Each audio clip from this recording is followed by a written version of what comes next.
क्या आपको लगता है चुनाव वाकई में फेयर हो रहा है या फिर कुछ खेल चल रहा है? 90% लोग सोचते हैं सब ठीक है, लेकिन क्या सच में सब ठीक है? राहुल गांधी ने आरोप लगाया चुनाव आयोग वोट चोरी कर रहा है और अब इंडिया ब्लॉक एक तरफ, चुनाव आयोग दूसरी तरफ। फाइनल क्लाइमेक्स सामने है, लेकिन क्या चुनाव आयोग की प्रेस कॉन्फ्रेंस ने सारे सवाल मिटा दिए या फिर उल्टा आरोप और मजबूत हो गए हैं? जब सीसीटीवी फुटेज मांगा गया, चुनाव आयोग बोला प्राइवेसी का मामला है यार, बहू बेटी दिख जाएगी। लेकिन मैं पूछता हूँ, जब आधार कार्ड बनवाते टाइम प्राइवेसी नहीं दिखी, इनकम टैक्स रेड में प्राइवेसी नहीं दिखी, तो अब क्यों? लेकिन ये भी सच है कि विपक्ष खुद भी कई सवालों के घेरे में है। बिहार में वोट अधिकार यात्रा शुरू की, लेकिन पिछली बार की तरह इस बार भी विपक्ष खुद बिखरा नजर आ रहा है। पिछले साल इंडिया ब्लॉक एकजुट दिखा, लेकिन फाइनल मुकाबले से पहले फिर आपसी किले में बंट गया और कॉमन एजेंडा, कोई ठोस रणनीति नहीं। और सुनो इससे भी मजेदार बात, घनश्याम कुमार जी IIT कानपुर और हार्वर्ड के टॉपर हैं। उन्होंने कहा हाउस नंबर 0 का मतलब है होमलेस लोगों का एड्रेस।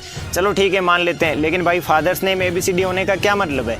ये सिस्टम की कमजोरी है। पर विपक्ष भी ये मुद्दा चुनाव के समय ही क्यों उठाता है? बीच में बूथ लेवल एजेंट क्यों गायब हो जाते हैं? ये काम सिर्फ चुनाव के समय ही क्यों याद आते हैं? राहुल गांधी ने वोट अधिकार यात्रा शुरू की है, पर क्या उनके पास कोई ठोस प्लान है कि सिस्टम कैसे ठीक होगा, या सिर्फ बयानबाजी तक ही सीमित है? बीजेपी नेता को डेटा जल्दी कैसे मिला, ये खेल है। पर विपक्ष ने भी कभी अपने राज्यों की वोटर लिस्ट पूरी पारदर्शिता से नहीं रखी। क्या ये सिर्फ सियासी फायदा लेने की होड़ है या सचमुच कोई देश के सिस्टम को बदलना चाहता है? अब सवाल है, क्या दोनों पक्ष सिर्फ बयानबाजी और आरोप प्रत्यारोप में ही व्यस्त रहेंगे या वाकई डेमोक्रेसी बचाने की नीयत है? सुप्रीम कोर्ट ने 65 लाख डिलीटेड वोटर्स की लिस्ट रिलीज करने का ऑर्डर दे दिया है। इंटरेस्टिंग बात यह है, 2023 में लॉ बना दिया है कि इलेक्शन कमीशन पर कोई केस नहीं हो सकता। प्लानिंग लगती है ना। देखो भाई, मैं किसी पार्टी का फैन नहीं हूँ। अनुराग ठाकुर ने भी सेम एलिगेशन लगाया कि अपोजिशन मतदान क्षेत्र में भी अनियमितताएं हैं। अगर ये सच है तो इन्वेस्टिगेशन होनी चाहिए। हमें पूरे सिस्टम को क्लीन करना होगा, सिर्फ पॉलिटिकल ब्लेम गेम नहीं। देखो दोस्तों, ये सिर्फ बीजेपी वर्सेज कांग्रेस नहीं है, ये हमारी डेमोक्रेसी का सवाल है। सभी पार्टीज को बूथ लेवल पर काम करना होगा। आपका क्या मानना है? वाकई लोकतंत्र गया या अब भी उम्मीद बची है? कमेंट करके जरूर बताएं।